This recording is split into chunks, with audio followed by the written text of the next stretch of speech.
And good afternoon, ladies and gentlemen. We bring you game number 2 of our 5-game showcase from day number 3 of the 2023 Firecracker tournament. It's the Post 22 Expos against the Rocky Mountain Lobos from Fort Collins, Colorado. Well, good afternoon, ladies and gentlemen. My name is Mike Fell, joined by Oliver Fell, the voice of Hard Hats TV. We're happy to have you with us. Well, what can we do for an encore? The game we had for you this morning was one of the greatest games you'll ever witness. A 15-13 thrill fest between the Rocky Mountain Lobos and Premier West from Arvada, Colorado. The winning team was the Rocky Mountain Lobos.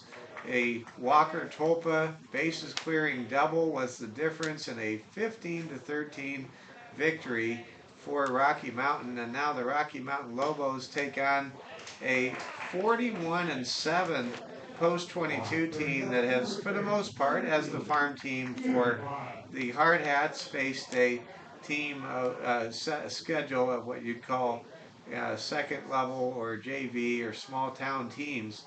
At the Post 22 Expos, the farm team for the Post 22 Hard Hats are the opponent, filling in for a team that wasn't able to attend the Firecracker tournament as part of the pool play, and the Expos are stepping in and they're throwing their ace out there, Broden Sales, today to try to knock off a premier level team, the 2-1 Rocky Mountain Lobos from Fort Collins, who currently stand all alone in 4th place at 2-1 in the tournament standings, just a half game behind Pueblo Azteca and Next Level, who play one another at 4:30, an estimated 4:30 time today, and a full game behind the 3-0 Hard Hats from Rapid City Post 22. So we'll see how things play out.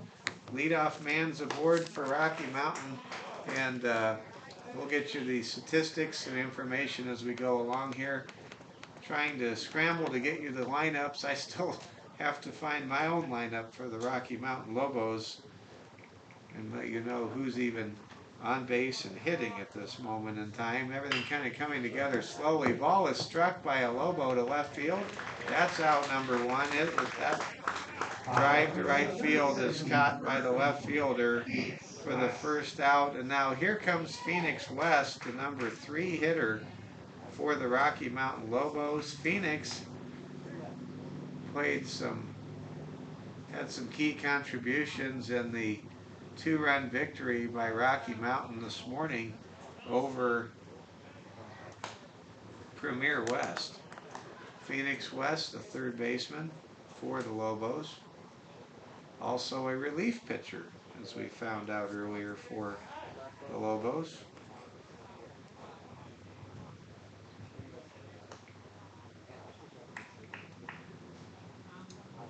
Just to kind of get you up to speed, Nate Eliason,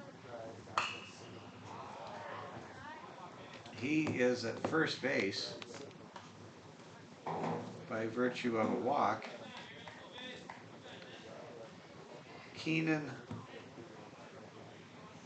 Kieran Lying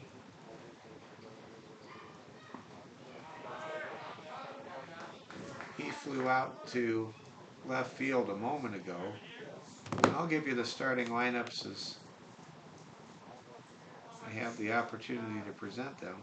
Brady Hall is on deck for the Lobos.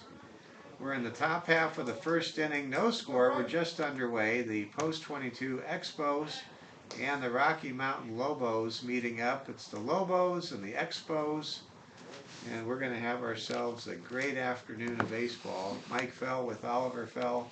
Happy to be with you here on Hard Hats TV.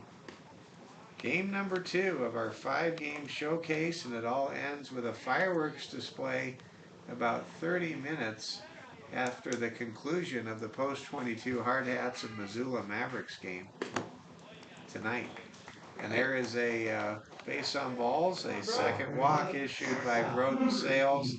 Nate Eliason now at second base, Phoenix West at first, and Brady Hall steps in. He's in a little bit of a, what you might call, correction cycle. He had 7 hits in a row in the front half of this tournament for Rocky Mountain, and then he was retired 4 times in a row, and now we have some confusion on the base pass and a pickle play, and this will result in a run as the man gets caught off of second. The runner, Nate Eliason, during that pickle play went from second base to third base, and then he came home, and an errant throw to no player in particular led to the base runner, Phoenix West, successfully getting back to first after he was picked off, and Nate Eliason is able to score on that crazy pickle play that in essence went nowhere. And after a leadoff walk, Nate Eliason is in the Lobos dugout with a run to start things out. So there is a man on with 1 out. Brady Hall, the hitter, and Phoenix West remains at first base, and the skipper for the Expos comes out and has a conversation with Broden Sales and his teammates as the Expos, looking a bit rattled or disjointed here in the early going, and the Rocky Mountain Lobos now with 16 runs in the last 2 hours plus of baseball here at Fitzgerald Stadium. And just as they did in the win over Premier West this morning, they have struck first as the visiting team in the opening frame of the game. Ball is hit hard to short, flip to second for 1, throw to first is not in time. Phoenix West is erased with a 6-4 play at second base, and Brady Hall is able to reach on the fielder's choice. Now we'll see another hitter come to the plate for the Rocky Mountain Lobos. That'll be Bradley Millette. Bradley Millette was the starting pitcher for the Lobos in their victory over Premier West. The winning pitcher of that Lobos Premier West game, by the way, was Mr. Muskie, Logan Muskie. Ball is hit hard down the line, down the right field line into the corner for Rocky Mountain. That pushes the runners ahead, and a runner might just score, and they will score as as Brady Hall comes all the way around from first base, and Bradley Millette gets a RBI double, and now it's 2-0 in favor of the Rocky Mountain Lobos with 2 outs here in the top of the first inning. Well, they're doing it again. Last time up in the start of the first game of the day, that thriller against Premier, they put up 7 in the first inning, all on 2 outs. Now to watch out. This final out here will decide how much Rocky Mountain gets to protect for the rest of this game. Ball is popped up and playable in foul territory, and it is dropped by the first baseman. In and out of the glove. And so that will continue the top of the first inning, and you just hate to give away an out if you're the post 22 Expos. And that's what just happened on that drop ball, and you can see Broden Sales with his expression and body language. He was not happy to see that ball fall out of the first baseman Jace Morgan's glove. Ball is popped up into the center fielder, and it is caught by center fielder Lars Kiefer, and that will retire the side as Wrigley Cox flies out to center for the third and final out in the top of the first. But the Rocky Mountain Lobos strike for 2 runs. They take an initial 2-0 lead over the post 22 Expos. The Lobos record 2 runs on only 1 hit. There were no errors, and there was one man left on base. Through a half inning, here at Fitzgerald Stadium in game number 2 of our day 3 coverage of the Firecracker tournament. It's the Rocky Mountain Lobos 2, the Post 22 Expos nothing. The Expos are coming up to bat for the first time. You're watching Hard Hats TV. Well, an early start, but not as big as the last one. That's something to say to Broden Sales. He might be a little upset having allowed those 2 runs. Neither of them go earned to him. But 2-0, a far smaller hole than the 7-0 hole Premier West found themselves in. They came all the way back to tie it. So who's to say 2 runs is too much? Now, the Expos are going to bring in their hard-hitting lineup. They've got a couple players hitting over 400 at the moment. At the 17 under level, they've got 3. They've got, I believe that's Griffin Juve, Ryan Negebauer, whose older brother Lee, who is a hard hat, is sitting in there with his parents watching. And then McLeod, who I don't have a first name of at the moment. Thank you, Oliver. We get ready to bring you the bottom of the first inning. We were scrambling as we came on the air to try to get all the lineup cards. I'll give you the starting lineups for both teams momentarily as we move our way through the bottom half of the first inning. It'll be Elvis Conti on the mound to start things off for the Lobos. We saw Elvis Conti briefly as a pinch hitter that reached base for the Lobos in the 7th inning of that Lobos victory over Premier West this morning. Conti on the mound starts things off against Lars Kiefer with a pair of pitches outside the strike zone. So the count begins at 2-0 to Lars Kiefer. Here comes the pitch to Kiefer. That's over for a strike, and the count goes to 2-1. Kelvin Torvey, the skipper for the Hard Hats, he is near home plate or behind home plate, behind our home plate camera, watching the game, seeing how his Expos, his future Hard Hats, are measuring out against the Who's to say nobody opponent. here is gonna performance here could maybe even get you a call at some point. Aiden Roberts got that call. He has definitely answered it. He sure has. Now batting leadoff primarily for the Hard Hats and playing second base. It's an outstanding point, Oliver. 3-1.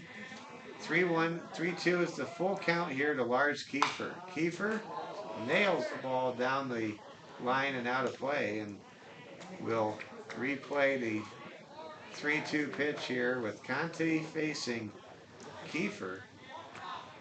Elvis Conti, I'm sure all the time he gets the phrase Elvis is in the building or left the building, and that's going to be a base on balls issued to Lars Kiefer. So the leadoff man is aboard for post 22, the Expos that currently trail 2-0 as we are just underway in this ball game. Let's go ahead and look at the lineup for the Expos. Lars Kiefer leads off. He's center fielder. Batting second right here, right now, is Grayton Juve. He is the second baseman. Batting third, it's shortstop Ryan Negebauer. Hitting fourth, playing as the cleanup hitter today, it's Carter Johnson. Batting fifth for the Expos, first baseman Jace Morgan. Hitting sixth, left fielder Kane McLeod. Kane, one of the quarterbacks, along with Lee Negebauer, Negatron, and J.P. Sullivan for the St. Thomas More Cavaliers. Batting seventh, it's catcher Josh Elder. Hitting eighth, it's McCoy Rippentrop, and it's the number 9 hole hitter for the post 22 Expos is Hadley Burris, and that's a look, and he's playing a play third base. Ball hit back to the pitcher Conti. He flips to Phoenix West playing first base, and that is the first out recorded of the inning, and that'll be a 1-3 ground out. And so Lars Kiefer on that play advances to second base, moves into scoring position, and here comes Ryan Negebauer, younger brother to Lee Negebauer, who Oliver has nicknamed Negatron. Here comes the pitch to Negebauer from the right-hander Elvis Conti. Conti, nice curveball. Able to carve the strike zone for a strike there. So it'll be Kiefer, Juve, Negebauer, Johnson, Morgan, McLeod, Elder, Rippentrop, and Burris for the Expos for the starting lineup today for Post 22 Expos Baseball here at the Firecracker Tournament. Kiefer takes off, throw down to third, not in time, and Lars Kiefer gets a great round of applause from all of the Expos fans here, as now with just one out, any type of hard contact should score a run for the Expos. Conti looks over to third, now fires home. Ball struck towards right field and foul. Out of play for Ryan Negebauer. Broden Sales, starting pitcher for Post 22, gave up a pair of runs, but neither one of them were earned in the top half of the inning. The ball is hit to third. That'll score a run. Throw to first is high, and Negebauer reaches.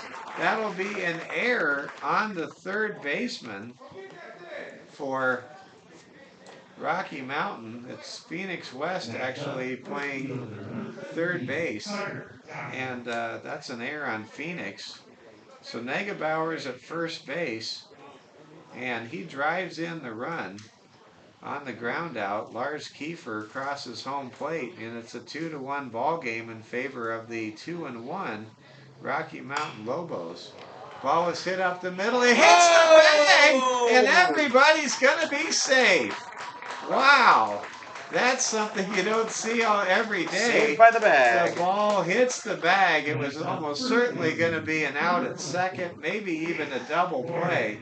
Instead, Ryan Negebauer is at third base, and Carter Johnson is able to record an infield single with the being the beneficiary of a direct hit on the second base bag.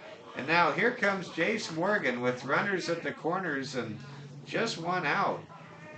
The tying run is at third base. The go-ahead run is at second. Throw down to second on a stolen base attempt is not in time, and Carter Johnson steals the second bag of the inning for the Post 22 Expos. Wow. And now there are runners at second and third, and they represent the go-ahead run for the Expos. Pitch outside for Conte is a strike, or ball rather, and it's a 1-1 pitch count now to Jace Morgan. So that'll bring Johnson up to 35 steals on the year. He is 35 for 40. That only makes him third best on this very fast Expos team. So there you go. Count is 1-2 now after a swing and a miss by left-handed hitter Jace Morgan. Morgan with a golden opportunity to stake the Expos to a lead here in the bottom of the first against the Rocky Mountain Lobos. Here comes the pitch to Morgan. Morgan pops the ball high into the sky. I don't know if everyone can see this ball. And it is finally caught by the shortstop. The third baseman, Phoenix West, completely lost that ball into the sun. Thankfully for the Rocky Mountain Lobos, Jace Morgan was retired by shortstop Brady Hall, that had a good look at that ball from start to finish off the bat. So here comes Kane McLeod. McLeod going to be a sophomore quarterback for the St. Thomas More Cavaliers next year. In 74 at-bats with the Expos, he's batting a very good .405 batting average. Throw back to second. Not in time. Can Elvis Conte get off the mound here? Conte get off the mound with the lead intact for Rocky Mountain? We shall see. Lobos leading the Expos 2-1 here in Game 2 of the Firecracker Tournament. Pitch is fouled back to the netting by Kane McLeod, and the count is now 0-1 to McLeod. Kane McLeod, great athlete, good student. Here comes the pitch from Elvis Conte. And that pitch is hit right at the third baseman. He's got it. Throw to first in time, and that retires the side as Phoenix West connects with first baseman.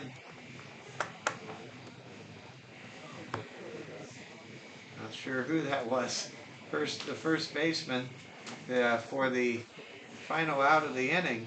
I would have guessed So that said Mollett. for the post 22 Expos, they do record one. They do score one run on a total of one hit. There was one error committed, and there were two men left on base through one inning of action. It's the Rocky Mountain Lobos, the fourth place team currently in this tournament, leading 2-1 over the post 22 Expos. This is Hard Hats TV. Well, Broden Sales going to come back out for his second inning of work. He's been tearing it up as the ace for this Expos team at the 17U level. He is 6-0 on the season, carries a 2.16 ERA over 36 and a half innings pitched. But he does carry, he's kind of a load the bases, get him out kind of guy. Does have a 1.62 whip. A very low ERA, very high whip. The kind of pitcher that scares you to promote because at some point those are going to be knocked in. But very effective getting those outs. Thank you, Oliver. I'm going to try to figure out who that first baseman is. It's actually Phoenix West who is playing first base. Playing third base in this game is Mollett. That's right. Thank you very much, Oliver. Phoenix played third base against the Premier West team this morning. Now he's moved over to third. Kind of reminds me of the 87 Kansas City Royals season when George Brett, he moved over from third to first to make way for Kevin Seitzer at third base. Or, of course, there's sometimes it goes the other way. I mean, Miguel Cabrera moving over to third to make space for Prince Fielder. Yeah, I forgot about that. Good one there, Oliver. Here we go. Josh Elder will lead things, or rather check that. It will be Roan Cachel, Ross Frank, and Eric Jacobson due up here in the top of the second. I'll give you the starting lineups for the Rocky Mountain Lobos in a moment. There's a swing and a miss, strike three, as Broden Sales able to rack up his first strikeout of the afternoon on Roan Cachel. And now Ross Frank, the catcher, will come up to bat. For the Rocky Mountain Lobos, their starting lineup reads as follows. Nate Eliason will lead things off. He'll play second base. Batting second, Kieran Lawing, the center fielder. Pitch, by the way, to Ross Frank is lifted high to the shallow outfield, and it's caught by the shortstop for the Expos, Ryan Negebauer, for the second out. Jacobson will now come up, and we'll see here if Broden Sales can work a 1-2-3 second inning against this outstanding 2-1 Rocky Mountain Lobos team. Here comes the pitch. The ball is hit hard to right field, and that is it's dropped. Be dropped by a diving right fielder, and we're going to call that a single. That would have been a web gem had he made the catch. So Eric Jacobson able to reach with a base hit. He's at first. Let's continue the starting lineups for Rocky Mountain as the Lobos get set to go through their second time through the order. Batting third for the Lobos is first baseman Phoenix West. Hitting fourth, batting cleanup, the hot hitting shortstop Brady Hall. Brady, by the way, got the save in the win over Premier West earlier today. Bradley Millette, the third baseman. He's hitting fifth. Batting sixth, it's left fielder Wrigley Cox. Batting seventh, hitting DH, Roan Cachel. Batting eighth, it's the backstop, the catcher, Ross Frank. And hitting ninth, Eric Jacobson, who currently is at first base after a single that was almost caught with the diving effort from Expos right fielder Carter Johnson. So again for the Lobos, Eliason, Lawing, West, Hall, Millette, Cox, Cachel, Frank, and Jacobson. Ball is hit right at the shortstop, who makes the catch. Great catch there by Negebauer, and that retires the side. So the Expos are able to keep the Lobos off the board in the visitors' half of the second inning. To recap the top of the second inning, there were no runs, there was one hit, there were no errors, and there was one man left on base. Through an inning and a half here at Fitzgerald Stadium, it's Rocky Mountain 2 and the Post 22 Expos 1. This is Hard Hats TV. All right, allow me all. I'm going to come back in a second. There was a curious kiddo walked right by the camera, knocked it a little, so your view of third base slightly obstructed. I'll be back in a moment. Glad to have you with us. The Post 22 Expos filling in for a team that was unable to make it. And we appreciate the Expos filling in. They'll also be filling in bright and early tomorrow morning against the Premier West team at 9 o'clock. So just making everybody aware, just so every team can get in their 10 games. The Expos are literally pinch hitting here at the Firecracker tournament and playing. They got a big win over Post 320 yesterday. See how they do today against a 2-1 Rocky Mountain Lobos team that won earlier today 15-13 in an instant classic that we had for you on Hard Hats TV. If you want to go back and watch that game later, I encourage you to do so. It was just such an amazing baseball game. Great comeback effort by Premier West to tie the game at 12 after trailing 7-0 in the top of the first inning. We're back to action again. What's going the ball on? hits the bag again.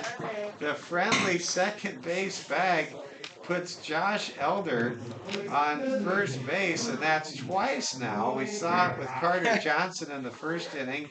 We see it for the Expos here in the bottom of the second, as we're now going to have a courtesy runner come in and run for Josh Elder. But that's 2 times in 2 innings that a grounder has hit the second base bag, and that is thrown off the defense and allowed a Expo to reach base. Just good coaching there. You bet. Just hit the bag, boys. Hit the bag. Ball is high to McCoy Rippentrop. Rippentrop trying to advance the courtesy runner. Oliver, I'll let you tell me who the courtesy runner is. He's number 13. 13? For the Expos. That is Dawson Inhofer. Dawson Inhofer. He's taking off. Is taking off for second. Did he make it? No. He is caught stealing. Our first caught stealing of the day, as Dawson Inhofer, as the pinch runner here in the second inning, is gunned down by Lobos catcher Ross Frank, who started the first game of the no, he started actually I think against Pinnacle Bank Papillion, didn't he? Maybe he came in out of the bullpen in that game. Maybe. Whatever the case is, Ross has a good arm. That was my point I was getting to.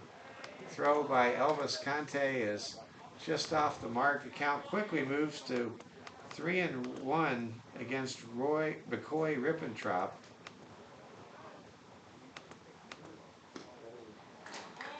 And McCoy is able to draw a base on balls and head on down to first base. Now, so you guys have all seen McCoy Rippentrop once or twice. Once with the Hard Hats and once with the Expos. He started the game against Mitchell. Then that second place game in the Veterans Classic, which the Expos were in. And then he pitched. He started a game that the Hard Hats lost the one game that they lost to Casper, where they got blown up. Or no, it was the Thriller that was a walk-off. He started it off, allowed 3 runs, it was sent back down, but he did get a chance with the Hard Hats at the same time that Aiden Roberts did about 3 weeks ago. Hadley Burris now comes up to bat for the Expos. Hadley down 0-2 quickly in the count to Conte. 1 on, 1 out. Throw back to second. Brings Rippentrop back to the bag. We're just underway here in game 2. We're going to have a great day and a great night of baseball well into your Sunday, and then we will culminate everything with the fireworks display 30 minutes after the conclusion of the Hard Hats game against the Missoula Mavericks. Make sure you come early if you can, get a seat. The season ticket holders are guaranteed seats in the blue seats, I'm told.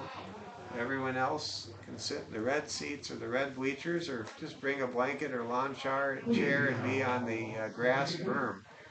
We will be having an overflow crowd, and we can't wait to bring you all the action all day. We've already had a blast with the first game of the day, the 15-13 Classic, won by the Rocky Mountain Lobos over the Premier West team from Arvada, Colorado. Premier West 0-4 in the tournament. They are done for the day. Man, they have played great baseball. They just haven't had anything to show for it. Sometimes that's how it works. Hadley Burris, the hitter, takes inside for a ball, and the count goes full with 1 out and 1 on here in the bottom of the second inning. Hadley Burris waits for the pitch from Elvis Conte. Elvis looks back at first, fires to home plate, and the ball is fouled back off the batting cage facility, and the youngsters chase after the ball. It's rattling around, hoping to get $1 if they can get their hands on a foul ball and bring it up to the booth. Here we go. Ball is fouled back. I want to give a shout out to General Manager of the Hard Hats, Wayne Sullivan.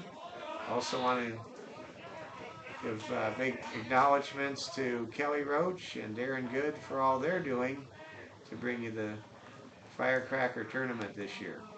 Full count. Here comes the pitch to Hadley Burris. 3-2-1 count is going to result in another foul ball. A lot of emotion here on the part of the fans and the Expos in the dugout. Would mean a lot to the Expos if they could beat a 2-1 Lobos team here in this tournament. Ball is inside for ball 4, and there are 2 men on by way of the walk and only 1 out. And here comes the top of the order for the Expos, Lars Kiefer. Lars batting a very good .338, but he's also great just sitting on him. He also carries a .510 OBP. That's good for second best on the team behind Ryan Negebauer. Lars Kiefer waits for the pitch from Elvis Conte, and that pitch is low for a ball. And right now, Elvis having his struggles. Give credit to this young Expos team. They're not fazed by their opponent. They're being patient, and they're making the starting pitcher for the Lobos throw strikes, which he is having a hard time doing here in the second inning. Rocky Mountain leads 2-1. Showing bunt is Lars Kiefer, and that pitch is outside for ball 2 as Kiefer takes the bat back with plenty of time. Can the Expos move ahead against the Lobos? Premier West was never able to take the lead against Rocky Mountain. We'll see if the Expos can do that. Here comes the pitch. It's a good bunt right at the third baseman. Throw to first is dropped by the first baseman. That'll be an error on Phoenix West. And now the bases are loaded after that E3. And Lars Kiefer is at first. McCoy Rippentrop is at third. And Hadley Burris is at second base. And here comes Graydon Juve. Juve coming to hit with the bases loaded. He grounded out his first time up back in the first inning. There's a foul ball by Graydon Juve. Double play is in play here. A force is in play at every station. The Expos have something going here in the bottom of the second, trailing the 2-1 Rocky Mountain Lobos just 2-1 here in inning number 2. Here comes the pitch. Nope, we're going to see a pickoff play back to second. Elvis Conte really having a struggle so far, but he's only yielded 1 run against 4 outs to this point. Getting the sign is Conte. Conte's pitch is popped up and playable. Calling for it is the first baseman, Phoenix West, who makes the catch for out number 2. Phoenix makes the grab. And yes, Phoenix had to look into the sun. I'm a Phoenix Suns fan. I just had to say that as he made that catch. Here comes Ryan Negebauer. Negebauer coming to bat with the bases loaded with 2 outs here in the bottom half of inning number 2. Waits for the pitch. That pitch is just outside for a ball. Mike Fell, Oliver Fell with you. Happy to be along with you on Hard Hats TV. Want to give a shout out to J.P. Sullivan and all of the Bullets that will be playing in a championship game at 4:30 in Gillette, Wyoming today. Go Bullets. There's a high pitch. That's outside for a ball. Count goes to 2-0. Oliver, I don't know if you've had a chance to see the Bullets, but they're playing some good baseball. Nope. You got the Bullets and the Cadets and the Expos in the post-22 farm system. Here comes the pitch, and that's high. Throw back to first. Is it in time? No, it almost got the runner at first, Lars Kiefer, but it did not. Very aggressive throw behind the runner there by Lobos catcher Ross Frank. That was a good toss. I could see why he snapped that throw down to first.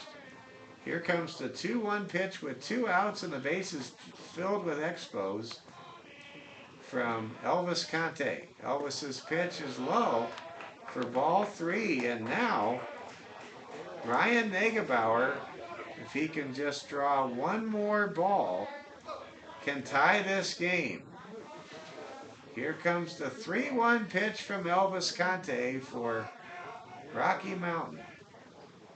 And that pitch is hit right at the shortstop. He has it flipped to second in time. Ooh. And he is tripped by Lars Kiefer, who slid into second base. It was not one of those Ty Cobb takeouts at second, so everybody can just clap and smile now. But yeah, there we go, Chase Utley. But Ryan Negebauer is grounds into a fielder's choice, and Lars Kiefer is retired 6-4 for the 3rd out of the inning. And for the post-22 Expos, they did everything you could do but score. There were no runs on a total of 1 hit. There was 1 error committed at first base, and there were 3 men left on base. And so through 2 innings of play here in game 2 of the Firecracker tournament, game number 10 of our, game number 11 rather, of our 23 game coverage on Hard Hats TV. It's the Rocky Mountain Lobos 2 and the post-22 Expos 1. You're watching Hard Hats TV.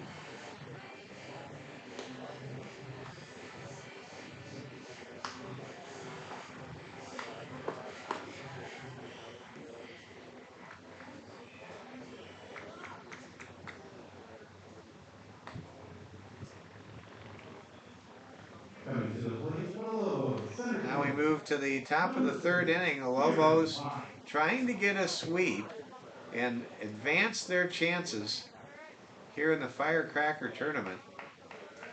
They came into today's action 1-1, losing a tough one last night to the post-22 Hard Hats. They have rebounded with a dramatic 15-13 win over Premier West in a game we had for you this morning. And now if they can defeat the post 22 Expos, they can move to 3-1, and that would put them right in the thick of it with the next level team from North Carolina, Pueblo Azteca from Southern Colorado, and the post 22 Hard Hats, who are 3-0 coming into tonight's game against the Missoula Mavericks. Count goes to 3-1 against Kiera Line. Low pitch from Sales will draw a leadoff walk to Kieran Line. And now here comes Phoenix West. Phoenix, earlier today, drew a walk and then was out at second base on a ground out. Throw back to first by Sales. The left-hander snaps the throw down to first baseman Jace Morgan for post 22. Expos representing the future of the franchise with post 22. They will be hard hats someday. Most of them anyway. There's a strike. Phoenix West.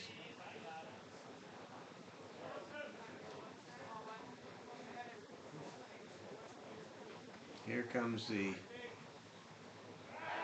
pitch to West. Nope, it'll be a throw on a pickoff attempt back to first base. Getting back easily is Kieran Line. Phoenix West has had his up and down moments today, both at the plate and in the field. He's committed errors in both games that the Lobos have played, but he's also made some great plays, catches, stabs on balls hit near him, and he's come through in the clutch with a couple big hits. Throw back to first is not in time. Right now we're seeing a conscious effort to not allow Line to get into scoring position with the Lobos up 2-1. Here comes the throw from the left-hander. It's fouled onto the grassy hillside, and a little girl, for the first time gets a foul ball. At least today. I'm sure that's Well, happened I'm sure it's before. happened many times before, but I haven't seen a girl get there before any of the boys until just now, so well done, young lady. Ball fouled back. Count goes to 1-2 now to Phoenix West.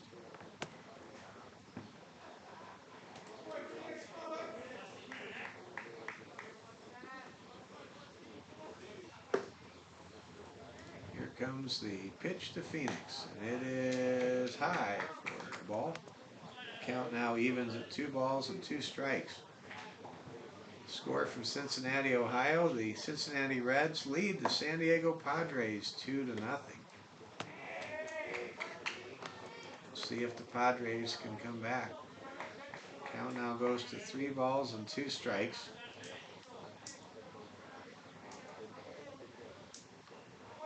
Kieran Line still at first base. Hard to steal against a left-handed pitcher because he can see you sure as he can stare at you.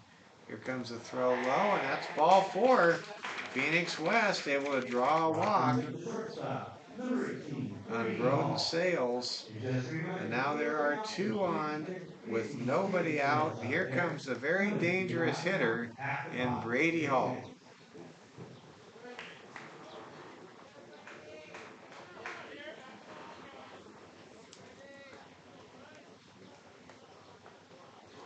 It's 12:46 local time. Mike Fell, Oliver Fell with you.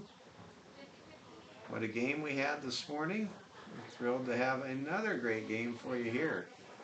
Rocky Mountain Lobos up 2-1. We're in the top of the 3rd inning. 2 on, nobody out. On the mound is Expos starter Broden Sales. Lobos trying to extend and build on their 2-1 advantage here in the top half of the 3rd inning. Brady Hall was able to score on a fielder's choice back in the 1st inning. If you're wondering, if you're looking at the uniforms for the Rocky Mountain Lobos. You see 1879. Well, that's the year that ag classes were being taught by the Colorado School of Agriculture. It would later become Colorado State and Fort Collins. And of course, Colorado State was the Aggies for a while before they became Rams. And I remember, Oliver, I bought you when you were really little a Cam the Ram stuffed animal. Remember that? I do. CSU Ram that I got you. Here comes the 1-0 pitch to Brady Hall. Gotta love Cam the Ram. He's the second best mascot in the state of Colorado, right next to Ralphie. Oh, I put him ahead of Ralphie. You're crazy. I don't like. You just don't like Ralphie is a top 10 college mascot. I'm a Nebraska Cornhusker. It's an entire buffalo that they bring out. It's just how it is with me. I'm Cam the Ram. You haven't been in Nebraska hasn't been in the Big 12 for 10 years. You gotta let it go. Oh, I let it go after we beat them all the time, but you still don't. Well, you didn't beat them all the time. We went to a game. We didn't beat them most. We beat them most of the time. Here we go. Here comes the 2-2 pitch. It's driven down to third base. Throw across the diamond to Double first. play. It's in time. That's a double play. And now there is only one on with 2 outs as Phoenix West is at second base. What an impressive double play. That is a 5-3 double play. Kieran Lawing, the lead runner, retired at the third base bag by the third baseman Hadley Burris, who made the play unassisted.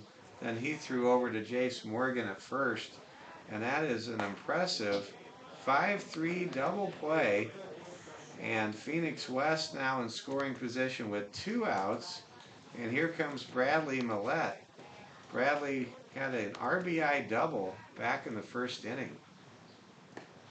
And that RBI double is the difference in this ball game, where the Lobos currently lead the post 22 Expos 2-1 here in the early afternoon on this 4th of July Sunday. Hope you're enjoying an extended weekend wherever you may be. Some of us are going to work tomorrow. That would be me. I'm working. You are working. You are really working, however. I'm going to put in my 14 hours. Our good friend Jerome Wickersham with Fox Sports Rapid City, who calls the Hard Hats home games on the radio with Dean. There's a walk by Bradley Millette. But, I was talking with him between games here, and he just expressed genuine concern. Like, you're getting overworked here. It is 24 games in 5 days. 23 games, but that's a lot of games. And the fireworks show. And the fireworks show, but are you having fun? I'm having fun so far. That's good. I'm starting to see that I'm starting to show signs of decay. Well, you just have to know I'm a phone call away. I know. I will always be able to come over during the Firecracker. Thank you. And thank you for covering these first 2. Absolutely. I'll have the final 3 of the day. Ball is struck by Wrigley Cox into the sunshine, and it is caught by the right fielder Carter Johnson to retire the side. And that'll do it for the Lobos visiting half of the 3rd inning. Getting out of trouble was Expos ace Broden Sales. Lobos do not score. They do not record a hit.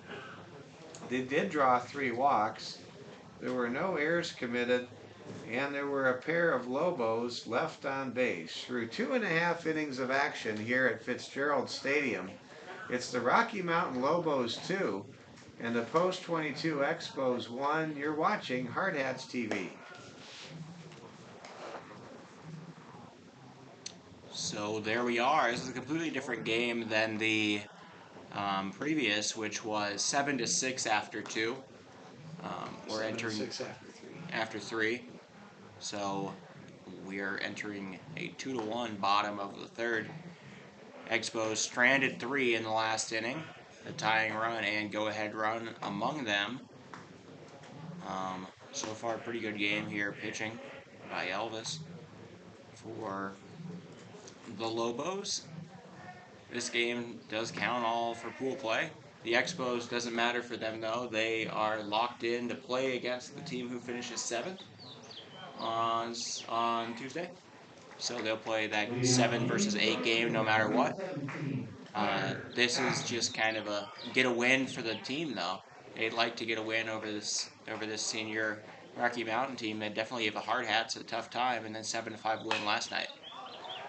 Here goes a pitch. It's skied to right field, and it will be just foul down the right field line. Leading things off here for the Expos in the 3rd inning is Carter Johnson. Carter Johnson gave that ball a bit of a ride. It just landed about 2 feet to the right of the right field foul line. Earlier today, we saw a home run. Premier West had a impressive game-tying, dramatic 2-run home run in the bottom of the 6th inning from Dalton Bird.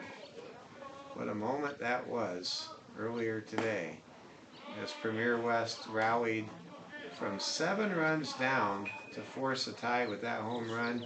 The Lobos, however, pulled out the victory with a bases-clearing 3-run double from Walker Tolpa in the top half of the 7th. 15-13 was our score earlier today. The Lobos defeated Premier West in one of the greatest games that I've been to, and definitely the most exciting game I've had a chance to broadcast. I haven't broadcast near as many baseball games, I should point out, as I have football or basketball games over the years. Count is full to Carter Johnson. It's 3-2 count. Ball is squibbed over to the 3rd baseman. Throw is high to the 1st baseman, Phoenix West, who had to leap to make the catch, and he was not able to record the out. I think it was. We're going to call it an infield single, unless told to do so otherwise. Carter Johnson reaches for the 2nd time today. He's 2 for 2. And now here comes Jace Morgan. Jace popped out to the shortstop his first time up today. Expos trying to tie or take the lead here in the bottom half of the 3rd inning. Bunt defense. There's a pitch inside. Throw down to second is in time. Wow. And that is the 2nd time that an Expo has been caught stealing in in the last 2 innings, as Carter Johnson is thrown out 2-4, and it was Dawson Inhofer, a pinch runner, that was thrown out back in the 2nd inning. Now the ball is struck squarely into the outfield for a hit by Jace Morgan, and whenever you see a stolen base and then a hit comes right afterwards, and you're a fan of the team that's batting, you just say, "Dang, that is." Yeah, I didn't need to steal. steal. That's just one of those reactions. As there's now 1 on and 1 out as Jace Morgan gets his first hit of the afternoon. And here comes Kane McLeod from St. Thomas More High School. Pitch to McLeod is dribbled past the pitcher, who misjudged the angle on that soft hop. And now there are 2 on with 1 out as Kane McLeod gets an infield single. I would not call that an error, because that was a very odd hop. And it's hard to come off the mound and make those plays. That is still the 2nd ball that could have been put into an out that evades the. Well, and that doesn't even include the 2 balls for the Expos that hit the second base bag. I was saying in this inning. Oh, okay. I was thinking in overall. Yeah. There have been 2 errors for them so far, I think. Dawson, it's Josh Elder, the catcher, up to bat now here in the bottom of the 3rd. Rocky Mountain leading post 22 Expos 2-1. Looking back is Elvis Conte. Conte's throw is fouled back to the screen for a strike. Elvis Conte, he has settled down He has thrown a number of pitches. He has not been very sharp. In fact, he's still looking for his first strikeout of the afternoon. But he's hung in there, and he currently is staked to a 2-1 advantage. Here comes the pitch to Josh Elder. That pitch is high and outside for ball 2. The post 22 Expos are 41-7 against a slate of competition that's at their respective level. But they showed up and really scared the Mitchell team that finished in the top 3 of the Veterans Classic. That was There's a close. throwback to second, getting back just in the nick of time for a player that feigned a stolen base attempt was Jace Morgan. Yeah, Frank, not somebody to mess with. Morgan comes in with a OPS exceeding 1,000. He has a 1.038 OPS coming in. Here comes the pitch to Elder, and that pitch is over for a strike. Count moves to 3 balls and 2 strikes with just 1 out recorded here in the bottom of the 3rd inning of the 7-inning game. This game dramatically different, as Oliver mentioned, from our 15-13 instant classic we had this morning. And there's a strikeout. Josh Elder is the first strikeout. You know, Oliver, as soon as I said it, the strikeout happened. I was pointing out that Elvis did not have a K. Well, now he does, and that's out number 2 here in the 3rd inning. And here comes McCoy Ribbentrop. McCoy drew a walk his first time up, and he skies a ball high to the second baseman, who makes the catch to retire the side for the Rocky Mountain Lobos. So, in the bottom of the 3rd inning for post 22, there were no runs scored. There were a pair of hits. There was no error, and there were 2 men left on base. You're watching Hard Hats TV. Our score through 3 innings of play at Fitzgerald Stadium. It's the Rocky Mountain Lobos 2 and the Post 22 Expos 1. This is Hard Hats TV. Well, Expos yet again leave guys on. Frank able to get 1 out on the base pass. I believe that's 3 consecutive innings with a man out on the base pass thanks to a pickoff. So the Expos leaving guys on, getting out after getting on, and not capitalizing on defensive mistakes here from this Rocky Mountain team. They're getting some gifts, and they're returning them for a refund, so That's a good analogy there, Oliver. they really can't afford to do that. It's still a 2-1 game thanks to Sales on the mound, but this could quickly get away from them if they don't get some runs on the board. I want to pass this community message along from the city of Rapid City. The City of Rapid City announced, and working with the Bureau of Reclamation, they're increasing the flow again from Pactola Reservoir from 200 cubic feet per second to 225 cubic feet per second. The public is advised to be aware of localized flooding on low-lying areas of the bike path near the ballpark, and be cautious of the increased stream flows on Rapid Creek towards Rapid City. And I just bring that up. If you're coming to the game, I would not let your youngsters just run around Rapid Creek. I'd try to keep them inside the ballpark tonight. I want to run around Rapid Creek. Well, you're welcome to do it. I am? You are 19. You can handle yourself better than the little ones with the Rapid Creek. Just don't want any kids to fall in. That's why I bring it up. It happens. Roan Cachel, Ross Frank, and Eric Jacobson, the bottom 3 hitters in the Lobos order, set to come to bat here in the 4th inning. I mean, who among us didn't fall into the stream at some point in their childhood? I did. I got carried away. I fell off a raft once when I was whitewater rafting. You also were bucked off a horse I was. when the horse saw a marmot and was spooked. Well, that's what we think it is. Well, it saw something. I Yeah. just remember galloping and dismounting the horse like I had been in a Western. It was so out of character. My dad couldn't believe it.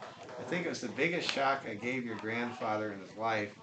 He could not believe that I could just, Dismount mid movement. yeah, It's to make like sure getting you out were of a okay. car halfway Yeah, through a drive. right. There's a base hit to lead things off for Roman Cachel.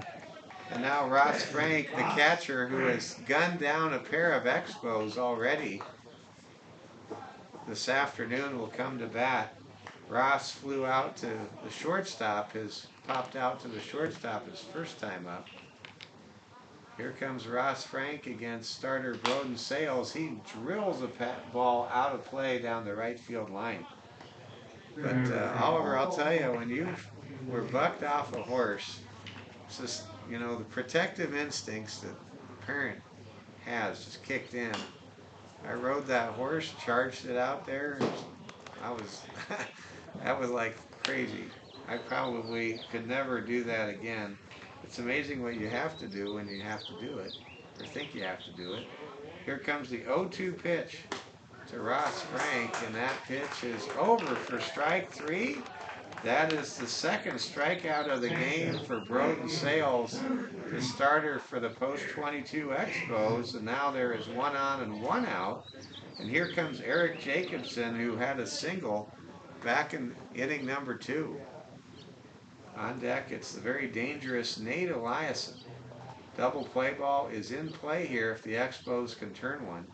Ball is hit right at the shortstop. This could be 2. Throw to second for 1. Throw to first in time. He loses his glasses. And that was a ready-made, and I called for it, double play right there. A 6-4-3 double play as the Expos, with their nifty middle infield combination of Ryan Negebauer and Graydon Juve, threw the ball down to Jace Morgan to retire the side, and that 6-4-3 twin killing allows Broden Sales to face the minimum, as the Lobos do not turn over their order in the 4th inning, so there were no runs scored. There was a hit, there were no errors, and there was nobody left on base through 3.5 innings here in Rapid City. It's the Rocky Mountain Lobos from Fort Collins, Colorado 2, and the post-22 Expos from Rapid City, South Dakota 1. This is Hard Hats TV.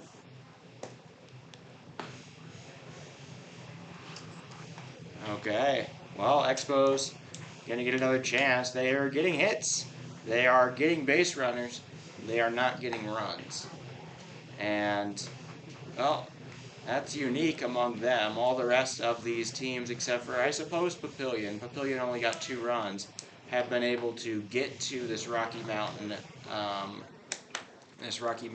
pitching staff in a bigger way than this, outside of that Papillion game in the very beginning of things. So a real change of form for the pitching staff here at Rocky Mountain. Expos trying to get to them. The defense is keeping them real tight. Just got to tie it up. Hadley Burris leads things off, the number 9 hitter for the Expos. Still facing Elvis Conte, who bounces the ball off of home plate back to the screen. Well, we've had a low-scoring game, a dramatic departure from the game we had for you this morning that featured 28 runs between the two teams, a game won by Rocky Mountain. Pitch high makes the count 2-0. Hadley Burris drew a walk back in the 2nd inning. We're in the bottom of the 4th inning. Rocky Mountain 2, post-22 Expos 1. The Lobos trying to earn a sweep in the first 2 games of the day on their doubleheader day here at the Firecracker tournament. They have played very well so far, and they've hung tough, especially against a valiant comeback effort where the Premier West team from Arvada came all the way back to tie the game at the end of the 6th with a Dalton Berg home run, 2-run home run. What a game we had this morning. If you get a chance on YouTube to go back and watch that game, you will be entertained, folks. Here comes a 3-2 pitch to Burris. That ball is struck deep, and it is caught by the right fielder on the run. Great effort right there by Lobos center fielder, Kieran Lawing. Man, Hadley Burris showing some power as the number 9 hitter for the Expos. Now here comes Lars Kiefer. Some fans watching, they might be curious to know, Oliver, how far did Harrison Good's homer go last night? Well, I went out there, I saw the divot, I went on Google Maps, located where it had landed, put a pin on home, and 371 is the final total. A 371-foot, no doubt shot to left center and went over the Watiki board out there. That was from Good last night. Then a more modest but 340, 345 kind of homer from Alex Dietrich. Did a lot, hit that over the left field wall. Are you a fan of company incentives on home runs? So if you saw the movie Bull Durham, if you hit the bull down the right field line for a homer, the bull makes a sound and you win a free steak. Do you think that you should get free water slides if you're Harrison Good and you hit the ball over the Watiki Water Park sign? You at least get a day pass.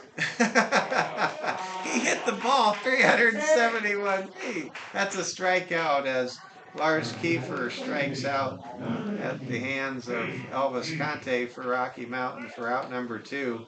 And now here comes Graydon Juve as the Expos try to avoid a 1-2-3 inning.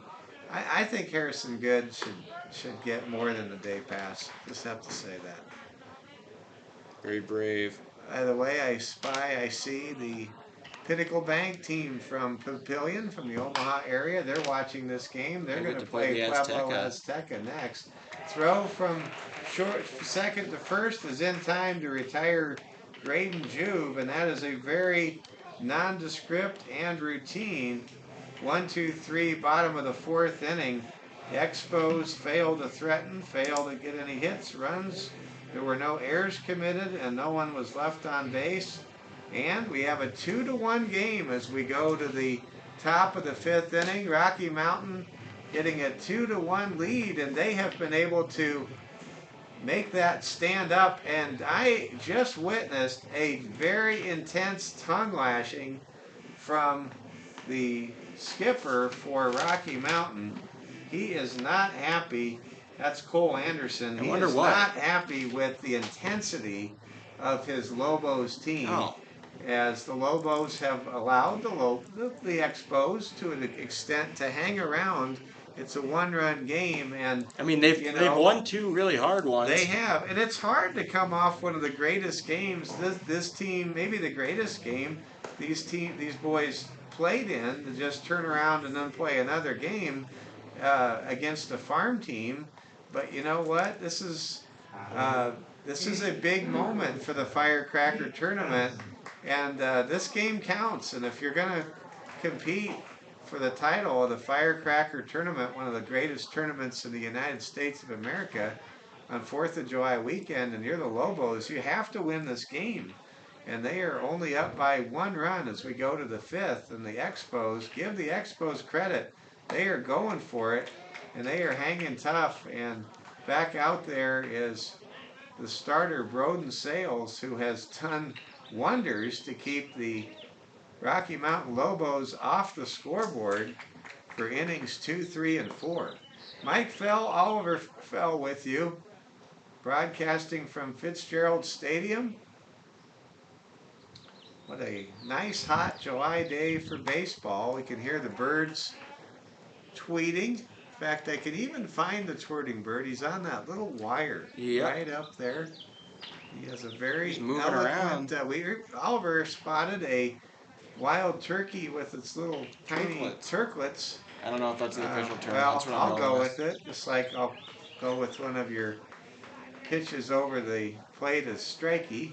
You come up with terms sometimes that are very good.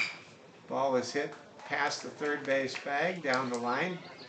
That'll be a foul ball, and the count goes full. 3-2 to Nate Eliason.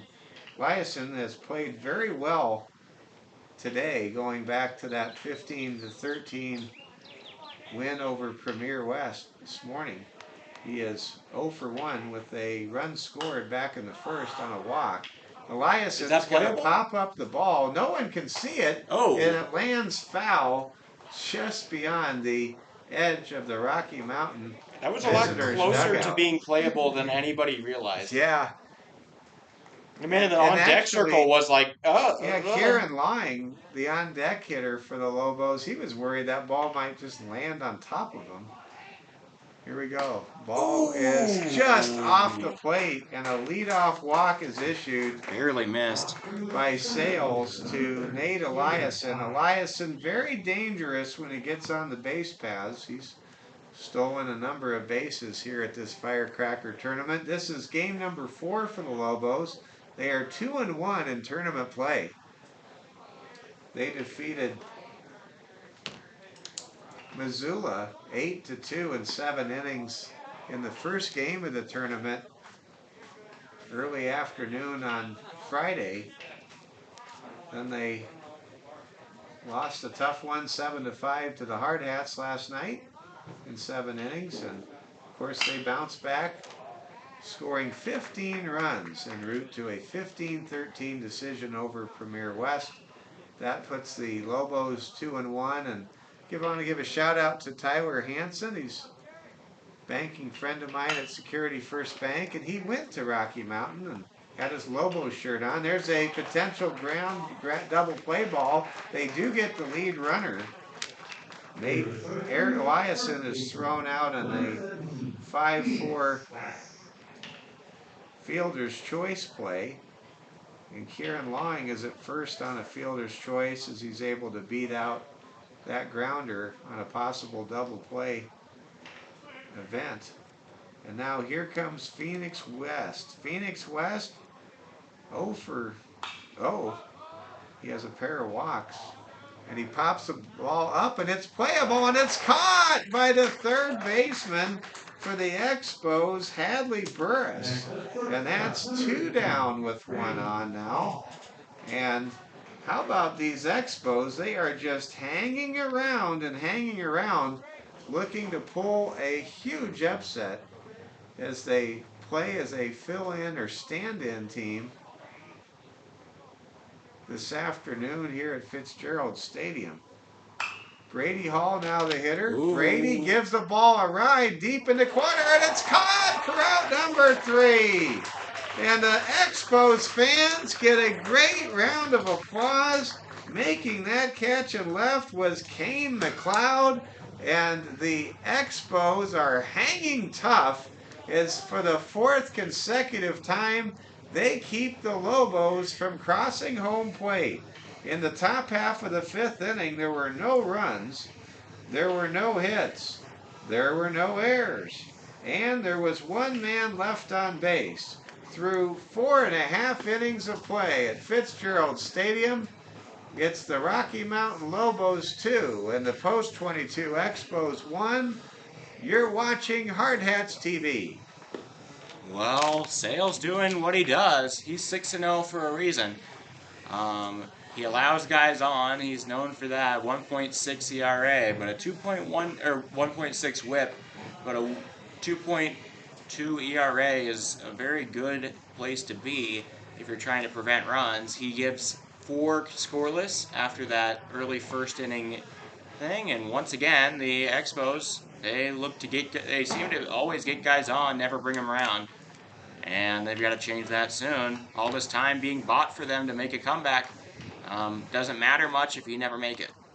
Now some scores for the big leagues to pass along. The Milwaukee Brewers tied for first with the Cincinnati Reds. They lead the Pittsburgh Pirates 3-2 in NL Central action. The Cincinnati Reds in the rubber match between the Reds and the Padres leading 2-0 in the 6th inning. And the rubber match, surprise, surprise, rubber match. We'll get back to action here. Ball is lifted and caught in left field by Ryan Negebauer for the first out. 1 pitch, 1 out here in the 5th inning. But the Kansas City Royals stunned the LA Dodgers in Kansas City last night. And the Dodgers and Royals at Kauffman Stadium tied 1-1 in the 4th inning of that game. And the Washington Nationals, trying to avoid a sweep, they lead the Philadelphia Phillies 5-3 in the top of the 6th inning in the city of brotherly love. And that's a look at the Major League scoreboard. Elvis Conte gets ahead of Carter Johnson. Johnson hits the ball to third, handled well, throw to first is in time for the 2nd out of the inning. Now Jace Morgan will come to bat. This game really picking up speed. It kind of started slowly, Oliver, but the 3rd, 4th, and 5th innings have raced by fast, and we might be catching up a little bit after that marathon 15-13 game, that instant classic we had that pushed the start time of this game back from 11:30 to 12 noon. Next game coming up will be a rematch between Pueblo Azteca and Pinnacle Bank Papillion Post 32 team from the Omaha area. And that game played yesterday that we had for you on Hard Hats TV to start the day. Pueblo Azteca won 8-4. Give credit to Pinnacle Bank. They kept fighting back, much the way that the 0-4 Premier West team from Arvada has fought back a number of times. Ball is fouled down the line, out of play, and score is 2-1. Hey, if you come tonight, bring some extra money. Maybe why not go to the Catch-22 gift shop and buy some Firecracker tournament gear or Post 22 gear. Ball is popped up, playable for the catcher who can't come up with it. It got in his eyes. The sun got to him. I could see him. The sun prevented eyes Ross Frank from making that catch, and the count is now 2-2. And the at-bat continues with 2 out, nobody on for Jace Morgan in this 1-run game. Jace Morgan, also you will have noticed from the Hard Hats in that one tryout Saturday 3 weeks ago, he got a pinch hit opportunity, and it's 3-2 now. But he got a pinch hit opportunity in the 8th of that 9-run walk-off game. He did come up empty in that and was sent back down. Jace Morgan waits for the 3-2 pitch from Elvis Conte. He hits it right at the first baseman. That'll do it here in the bottom of the 5th inning. It's a 1-2-3 inning, and Elvis Conte has now retired 8 consecutive Post 22 Expos, going back to the 3rd inning. And what a groove Elvis Conte is in. He had to dodge in and out of trouble in the first 3 innings, but he has locked it down for the 2-1 Rocky Mountain Lobos. So we go to the 6th inning with the Lobos on top 2-1. Still some very important baseball to be played in this 1-run contest here in the early afternoon in Rapid City. So in the bottom of the 5th inning, there were no runs, no hits, no errors, no men left on base. And through 5 innings of play, it's Rocky Mountain 2 and the Post 22 Expos 1. And it looks as though Broden Sales is back out there for a 6th inning of work. And for the record, Elvis Conte now has qualified for a win if his team can hold this lead, because he has gone 5 innings and his team is on top as he left the pitcher's mound a moment ago. This game very low scoring, a 2-1 game. These 2 starting pitchers, Elvis Conte for Rocky Mountain and Broden Sales for Post 22 Expos, have been getting it done, and they've been working more efficiently and quickly as we've been moving our way through the middle innings. To lead things off for the Rocky Mountain Lobos from Fort Collins, it's Bradley Millette, Wrigley Cox, and Roan Cachel set to hit here in this 6th inning of play. Millette's had a good game.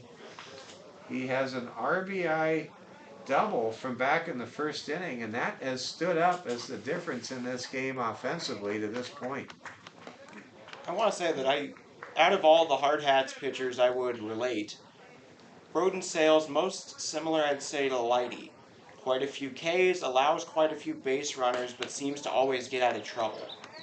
It's a very good comparison. I like it, Lighty on Oliver. senior day, he will not be on the hard hats next year. Maybe Sales will step in, fill up that role. Bradley Millette able to draw a leadoff walk on 4 pitches. Start to wonder here if the Expos skipper will keep Sales out there very long with this kind of heat in the 6th inning. And of course the Expos wearing dark uniforms.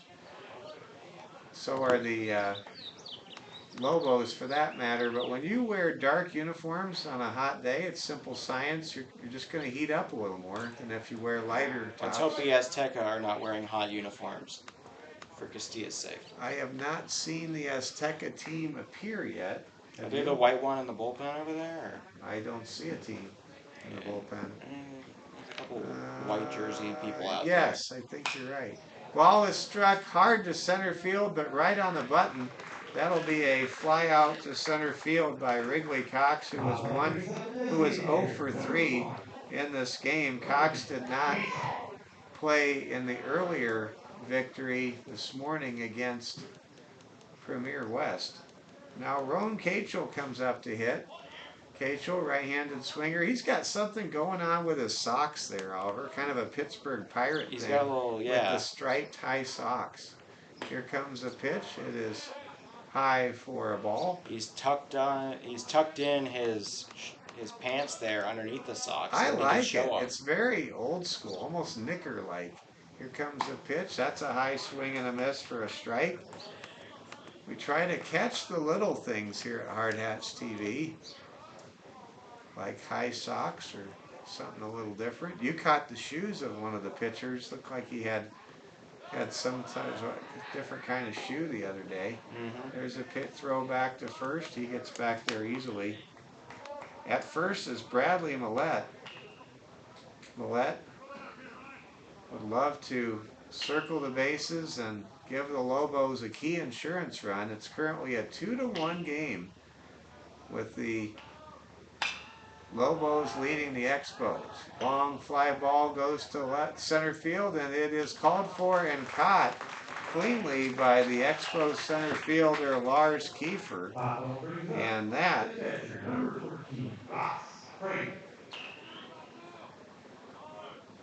puts up 2 outs now in the 6th. And I just realized something. You talk about something interesting. The opening day center fielder for the Hard Hats was Mars Saylor, and the center fielder starter for the Expos is Lars Kiefer. You've got Mars and Lars in center in the program right now. Throw from third to first is in time to retire the side, and the Lobos fail to score for a 5th consecutive inning. No runs, no hits, there were no errors, and there was 1 man left on base. And how about these Expos? They have hung around against this mighty 2-1 Lobos ball club from Fort Collins. Yeah, well now if they can just pounce on Conti, put some runners on the base paths, and finally get some runs for the first time since the 1st inning, they have allowed themselves the opportunity here to maybe make what would be the largest upset of the tournament so far. And you know, when you watch this game, Conte has really been an interesting pitcher to watch work. He reminds me a lot of Bob Walk from the Pittsburgh Pirates.